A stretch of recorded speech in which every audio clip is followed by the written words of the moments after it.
जो वर्षों से चली आ रही है, जिसका अभी हमने इससे प्रथम सत्र में भी चर्चा में सुना कि हर चीज जिसका आप नाम लीजिए, चाहे वो खगोल शास्त्र हो, चाहे वो युद्ध विद्या हो, चाहे वो शिल्प कला हो, तो हर जगह भारतीय ज्ञान परंपरा का हमें अनुसरण मिलता है। और एक बात बहुत अच्छी है कि कुछ भी जो भी ज्ञान भारत जो परंपरा में दिया जा रहा है, ज्ञान परंपरा में सब कुछ तर्क मूलक है। दूसरा स्लाइड लगाएंगे तो उसमें हम लोग देखते जाएंगे। तर्क मूलक यानी कुछ भी ऐसा नहीं है जिसके पीछे कोई लॉजिक ना हो। मूल्यनिष्ठ हो, कुछ भी ज्ञान है सबके पीछे एक कुछ न कुछ वैल्यूज है, मूल्य है।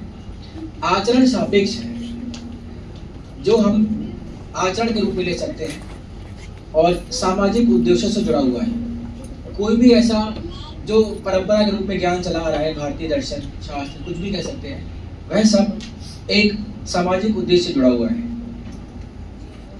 जैसा कि हमारे यहाँ कहा भी जाता है, विष्णु पुराण में कहा गया है, सा विद्या या वो मुक्त है। वह विद्या वही है जो हमें मुक्त करती है, ज्ञान वही है जो हमें बंधनों से मुक्त करता है। अन्यथा बाकी सब जो भी है वो मात्र कारीगरी है। और जो भारतीय ज्ञान परंपरा है वह अखंड और परिवर्तनशील दोनों ही है, जिसमें समय समय पर बदलाव भी हुआ है, परंतु बदलाव होने के साथ साथ वह मूल तत्व निरंतर उसमें बने रहे हैं। यही जब भारतीय ज्ञान परंपरा आगे बढ़ती है तो वो कैसे एक दूसरे में स्थानांतरित होती गई, गुरु शिष्य परंपरा के रूप में, गुरुकुल के रूप में, या मौखिक जो उसका ट्रांसफर हुआ, वो फिर जो हमारा आज का विषय इसके साथ साथ आता है कि लोक का विज्ञान।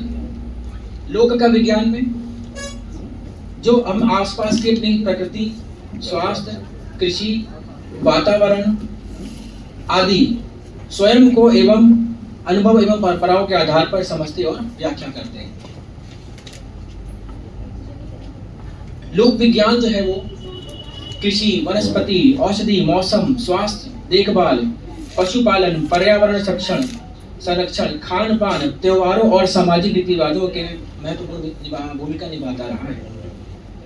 यानी कि जो भी उस समाज ने प्रत्यक्ष रूप में देखा, समझा, प्रकृति से महसूस किया, प्रकृति के साथ उसने अपना एक सामंजस्य बिठाया, तो उसका संरक्षण कैसे हो और स्वयं का संरक्षण कैसे हो, उस ज्ञान को समझते हुए वह लोक जो विज्ञान बना, जो कि शुद्ध वैज्ञानिक सत्य पर आधारित रहा।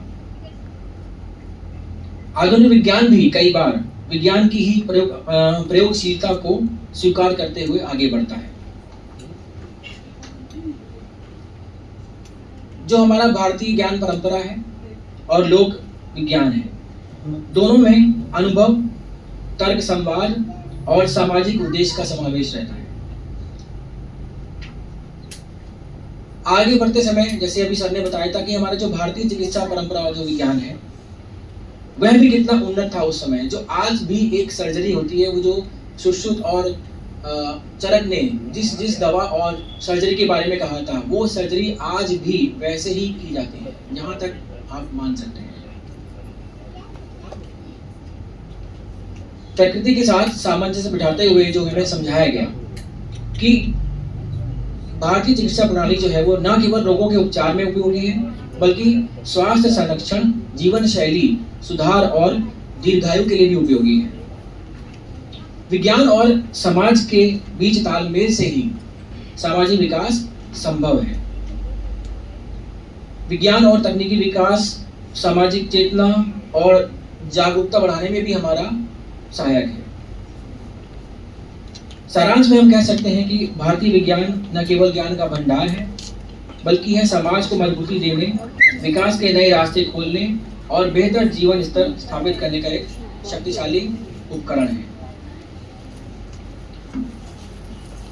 भारत ने जो ज्ञान दिया, योग का ज्ञान, जो हम जानते हैं कि आज विश्व के 199 देशों में एक साथ 21 जून यानी 21 जून को योगाभ्यास किया जाता है और उसका पालन किया जा रहा है।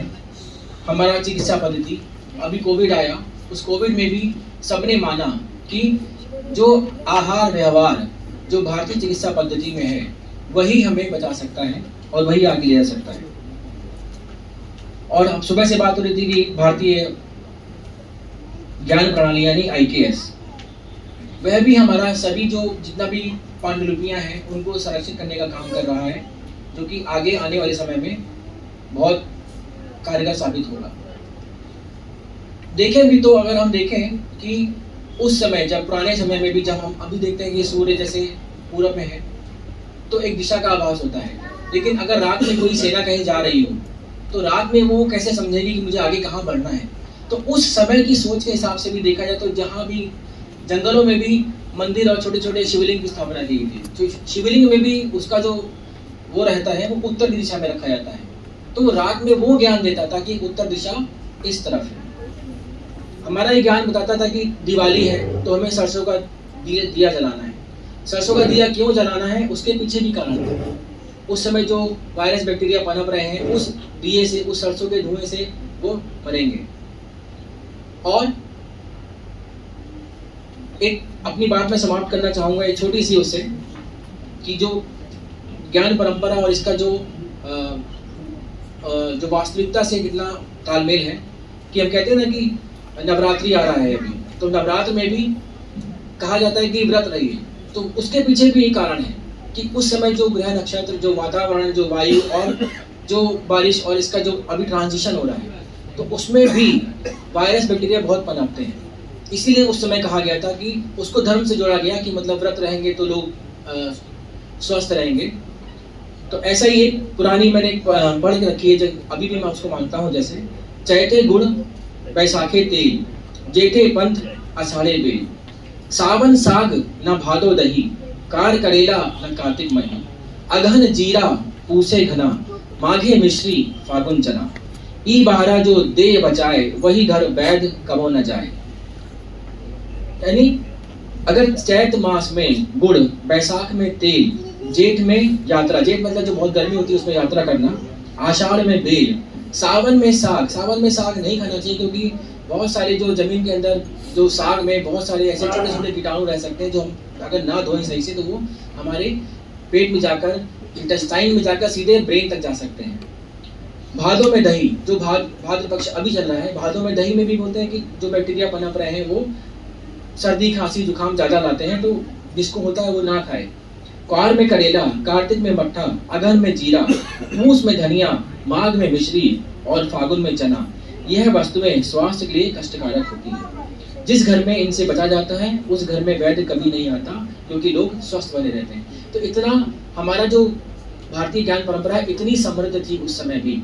और वेद पुराण अगर हम लोग पढ़ेंगे तो उसमें छोटा सा एक एग्जाम्पल देके अपनी बात समाप्त करूंगा कि धर्मे च अर्थे च कामे च, आपने सुना होगा कि धर्म, अर्थ, काम और मोक्ष, यानी ऐसी कुछ भी जो आचरण और समाज की बातें हैं वो महाभारत में अगर यदि हैं तो वो संसार में कहीं भी हो सकती है। अगर महाभारत में नहीं है तो ऐसा कुछ भी नहीं जो संसार में नहीं पाया जाएगा। ये इसी बात को बताता है कि हमारा जो शास्त्र और हमारा ज्ञान था कितना उच्चतम था। इसी के साथ मैं अपनी बात समाप्त करता हूँ और आप सभी का बहुत बहुत धन्यवाद।